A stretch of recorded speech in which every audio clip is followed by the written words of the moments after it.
皆さんこんにちは。Speak Japanese Naturally Podcast のふみです。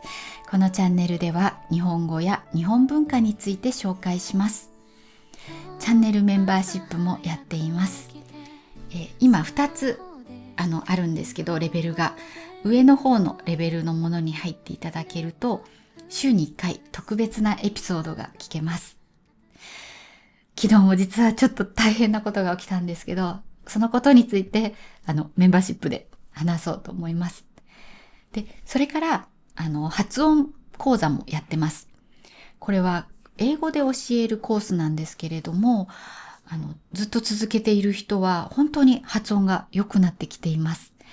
なので、ぜひ皆さんももし綺麗な発音で喋りたいなという希望があったらチェックしてみてください。では今日のテーマに入ります。今日のテーマは、なぜ日本人はこんなにマスクをするのかです。私もう一つのチャンネルの方では、日本の風景を映しながら歩いて、そこに日本語のナレーションをつけています。で、そうすると動画に、いろんな人が映ってたりするんですけど、コメントで、なんでこんなに日本の人はマスクをしてるんですかっていうコメントをもらったことが何回かありました。なので今日はその疑問にお答えするエピソードです。最初にそのマスクが日本で普及してきた歴史についてお話しします。普及っていうのは広まることです。これ結構面白かったんですよ。で、その歴史から今までにつながる流れと、それからそういう理由ですね。なんでそんなにマスクをするのかっていう理由。で、あとコロナの時どうだったかっていうお話もします。あとですね、マスクの問題点とかについてもお話ししたいと思います。あと一つちょっと面白いなと思うのが、日本人にとってのマスクは、アメリカ人にとってのサングラスと同じだっていう話があったんですね。後で詳しく説明しますけど、そのことについてもお話ししたいと思います。ぜひ最後まで聞いてください。では最初にマスクの歴史です。日本でマスクが使われ始めたのは、明治時代の初め頃からだそうです。明治時代というのは江戸時代が終わった後です。江戸時代が侍の時代ですね。で、明治時代が始まったのが1868年なので、その後ぐらいからマスクが日本に現れたようです。で、その時のマスクはでも金属で形を作っていて、そこに布をかけていたマスクだったみたいです。ちょっとね、写真とか絵がないのでよくわかりませんでした。その時はでもまだみんなが使っていたわけじゃなくて、最初にマスクが普及し始めたのは1918年のスペイン風邪が大流行した時だそうです。スペイン風邪って世界的に流行したインフルエンザのことです。1918年から1920年ぐらいですね、にかけて、世界中で流行したものなので、多分皆さん歴史で習ってるんじゃないでしょうか。で、その名前が日本だとスペイン風邪と言います。で、ちょっと注意しなきゃいけないのが、今の日本では風邪とインフルエンザは区別されています。熱があるから病院に行って検査しますよね。で、インフルエンザウイルスが検出されたら、つまりインフルエンザの陽性だったら、インフルエンザですって言われます。でも何も出なかったら、ただの風邪ですねって言われます。で、ただの風邪って言われるとちょっと困るんですよ。困らないかもしんないですね。困らないかもしんないけど、インフルエンザだと会社を休まないといけないんですね。もう、どんなに仕事が忙しくても休まないといけないです。でも、ただの風邪だったら、会社に行っていいんですね。だから、まあ人によってはインフルエンザの方が良かったのにって思うこともあります。それぐらいちゃんとインフルエンザと風邪って今は別物です。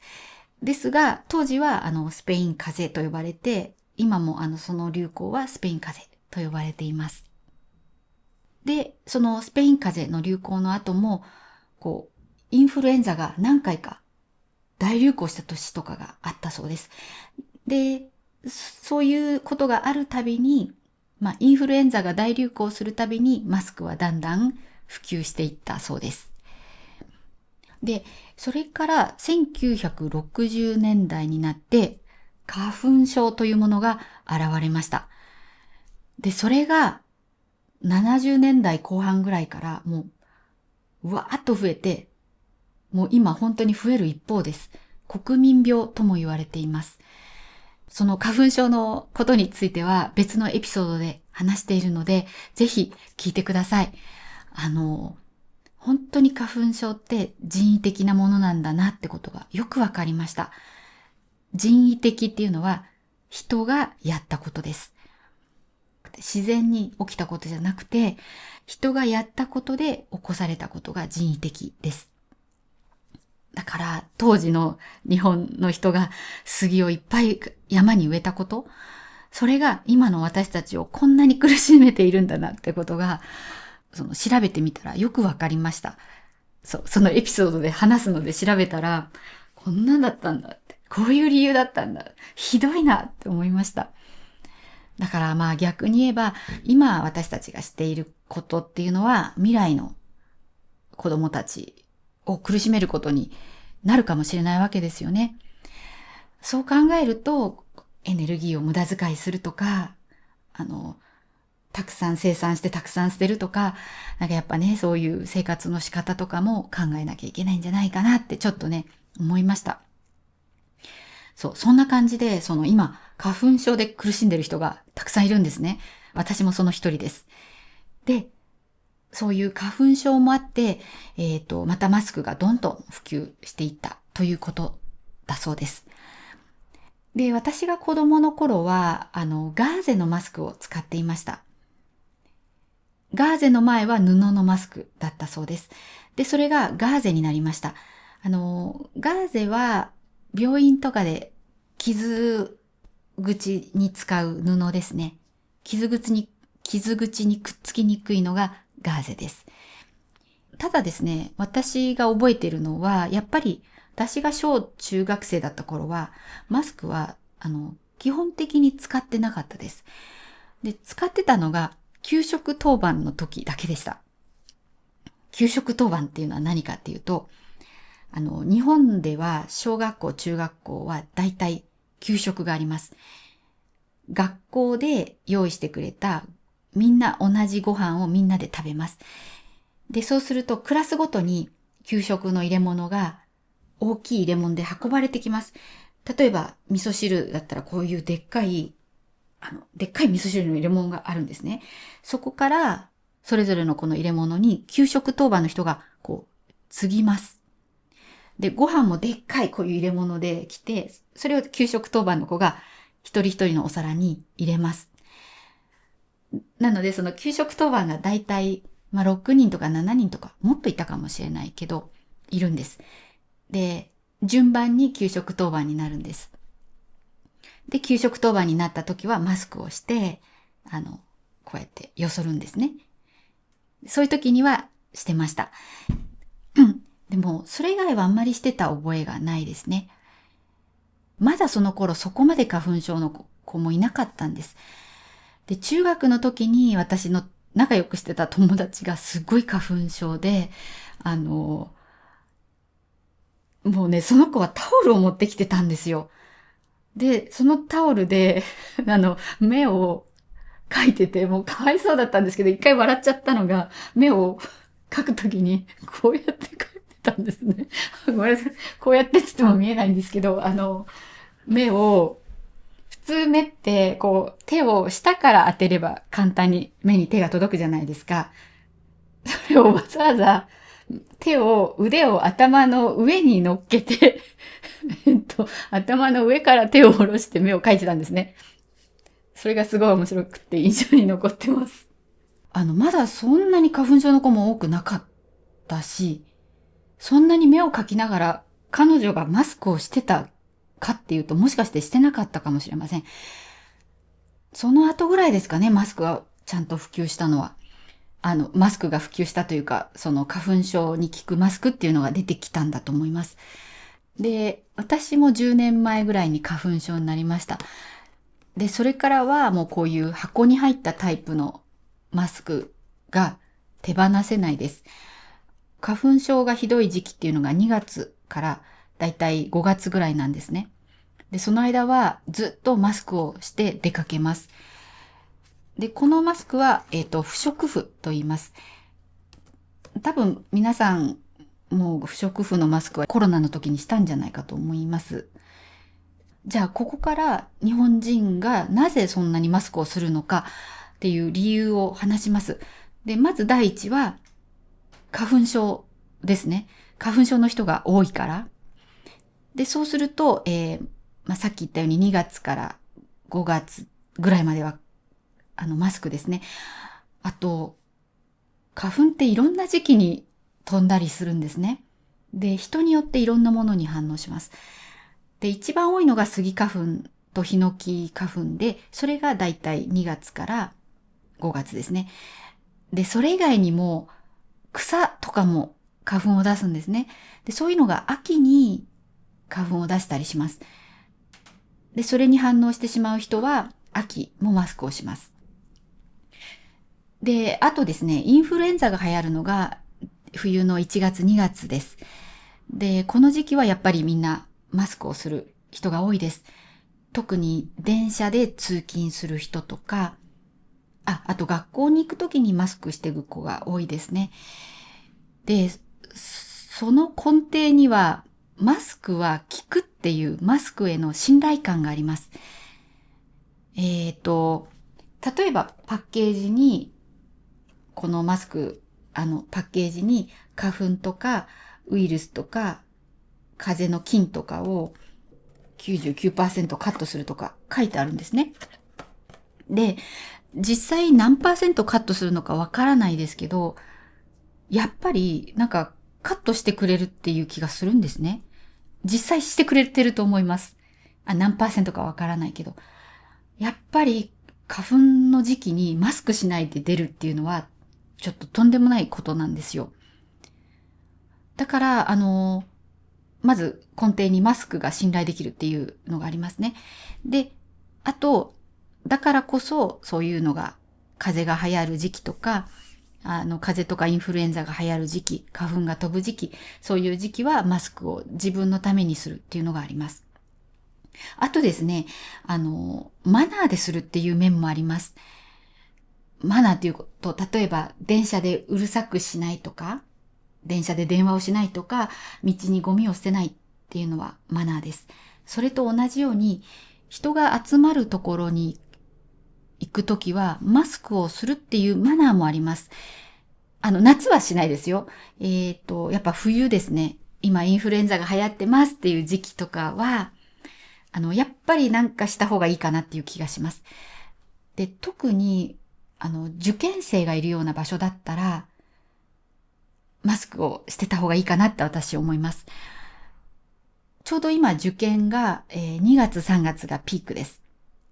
そうすると今一生懸命みんな、高校受験する子や大学受験する子、特に大学受験は大変なので、一生懸命勉強してます。で、そういう人になんか移しちゃ悪いなと思うんですね。例えばインフルエンザの場合、潜伏期間が2日間ぐらいって言われています。平均。潜伏期間っていうのは、インフルエンザの菌を誰かからもらったでもまだ症状として現れていない期間のことです。だから自分は元気。なんだけど実はインフルエンザウイルスも持っていて人に移せちゃう時期ですね。これが潜伏期間です。だからもしかして自分は元気だけど潜伏期間である可能性もあるからマスクをしとこうっていうのがある意味マナーでもありますね。そういう人がたくさん集まる場所に行くときは。あと自分が風邪ひいてる時ですね。それはやっぱりしないと周りの人に迷惑だなと思ってやります。ゲホゲホとか言ってる人がそばにいたら嫌じゃないですか。だけどさっきも言ったように、ただの風邪だとちょっと休みにくいんですよね。職場によるかもしれません。あと今コロナの後だから、もしかしたら前よりは休みやすいかもしれないですね。ただ、すごい忙しい時期とか、自分が休むと誰も代わりがいないっていう時に休みにくいこともあります。で、風邪だったら行ってもいいんじゃないっていう感じがあるんですよね、ちょっと。で、そういう時にもしマスクしてなかったら、やめてよっていう気分に周りの人がなるので、自分が風邪ひいてたら絶対マスクはします。あと、そうだ、絶対マスクしなきゃいけない場所として病院ですね。病院があります。歯医者も結構してくださいって言われるんですけど、病院は本当に病気の人が来るところじゃないですか。だから、人に移さないためにも、で、あと、付き添いで行った人でも、絶対マスクしてくださいって言われます。で、マスクしないで行くと、大体受付で、売ってます。で、受付で買ってくださいって言われて、大体でも1枚10円とか20円とかですけど、その場で買ってマスクをすることになります。外に行ってね、どっかのお店で買ってきてくださいっていうところは多分あんまりないとは思います。ないけど、ないからこそ、病院で売ってくれるっていうことですね。じゃあ次に、コロナの時どうだったかっていう話ですね。で、さっきも言ったように、もともとマスクをする文化があり、マスクへの信頼感もあるので、コロナの時にマスクをするということは、一般的な人にとっては多分普通に自然に受け入れられることでした。なんかインフルエンザウイルスみたいにコロナウイルスがあるんだったら、いやもう絶対マスクしますよって、むしろ喜んでマスクしますよっていう感じでしたね。で、ただ、それまでは、マスクはしたい人がすればいいのであって、決して強制ではなかったんですね。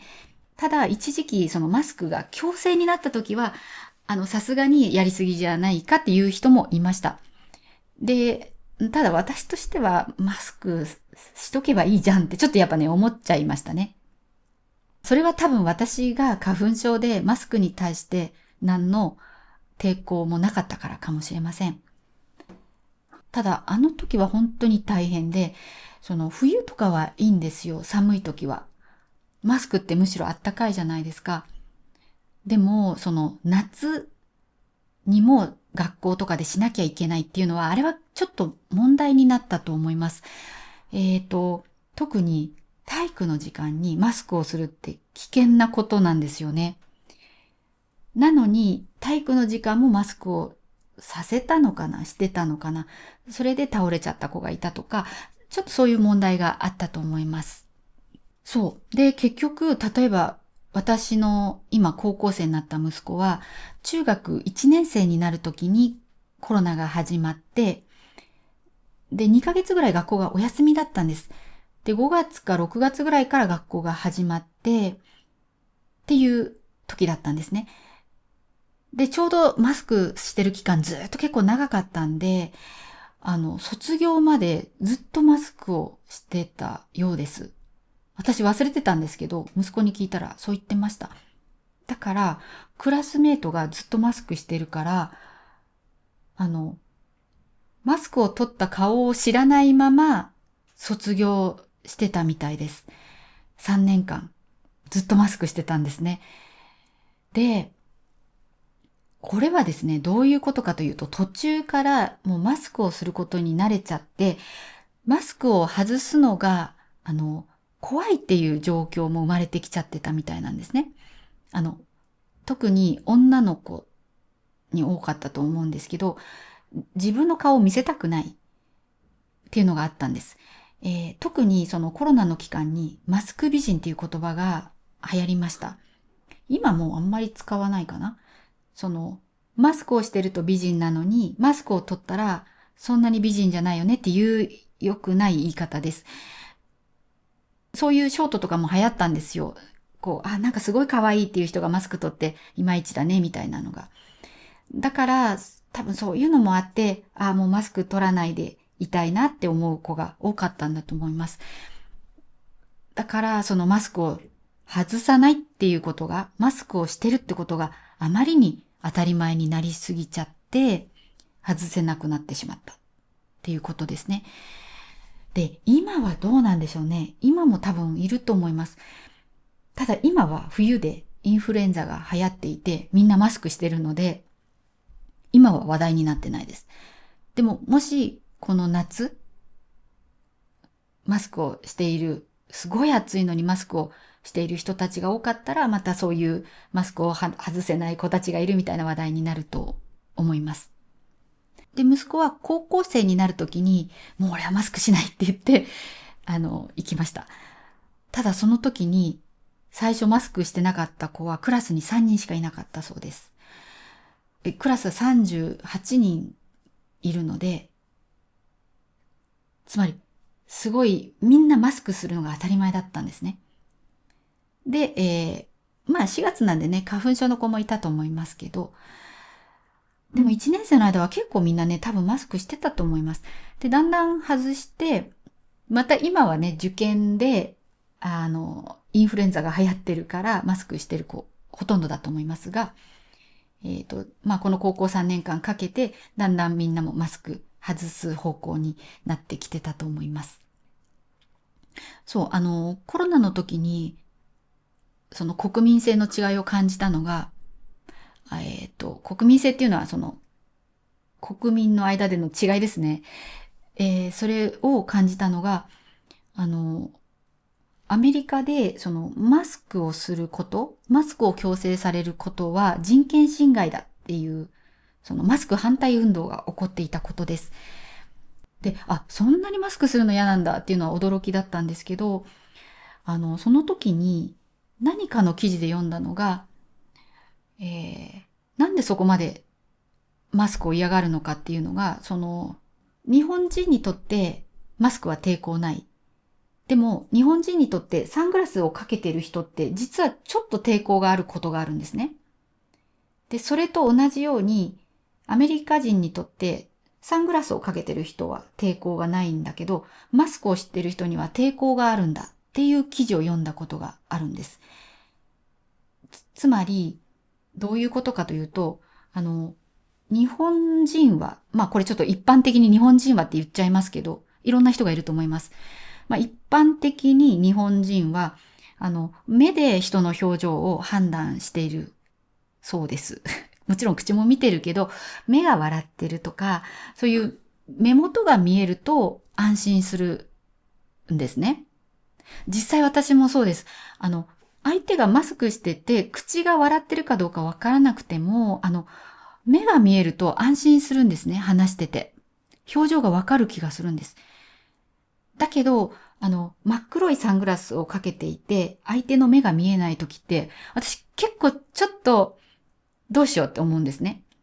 というのも、私相手の表情とかを見て、自分の反応を多分決めてるんだと思うんですね。反応。この人はフレンドリーだから私もフレンドリーにしようとか、そういうのは相手を見てこっちの対応が変わってるんだと思うんです。でも、サングラスだとそれがわかんない気がしちゃうんですね。口が笑ってても、多分私目を見たいんだと思うんです。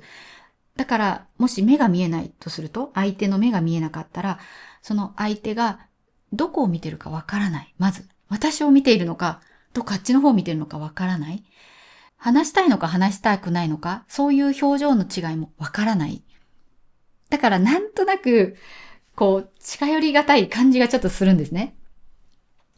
それぐらいサングラスって、あんまり日本文化の中に馴染みがないものです。マスクはものすごく馴染みがあります。でも、サングラスってあんまりないんです。もちろんかけてる人もいるし、私も息子のサッカー観戦のために買いました。あまりに眩しかったので。でも、普段その辺を歩いてる人で、サングラスをかけてる人ってあんまりいないんです。で、それと同じように、じゃあアメリカの人にとっては、マスクをしている人は何を考えてるかわからないっていうふうに思うんだってその記事に書いてあったんですね。口が見えないから、アメリカの人は口で表情を判断すると。日本の人は目で表情を判断する。でもアメリカの人は口で表情を判断するから、口が笑ってんだか笑ってないんだかわかんない人は、得体が知れないような気がするみたいな。そういうイメージでしょうか。なんかそんなようなことがその記事に書いてあったんです。で、もし本当だとしたらすごく納得できるなと思ったんですね。確かに、全員サングラスしろって言われたらなんかすごいちょっと嫌かもしんないみたいな気はちょっとしました。だからどうなんでしょうか、アメリカの皆様。本当にそういう印象があるのかどうか、ぜひコメントで教えてください。本当に知りたいです。はい。ということで、ちょっとまとめますと、日本の人にとってマスクって本当に違和感のないものなんですね。なんならむしろ顔を隠してくれるし、で、顔を隠してくれて安心なんです。安心っていうかなんかマスクしてる方が美人に見えるっていうのがまずありますね。あと、例えば日本ってやっぱちゃんと化粧しないと仕事行っちゃいけないとかなんかあると思うんですよ。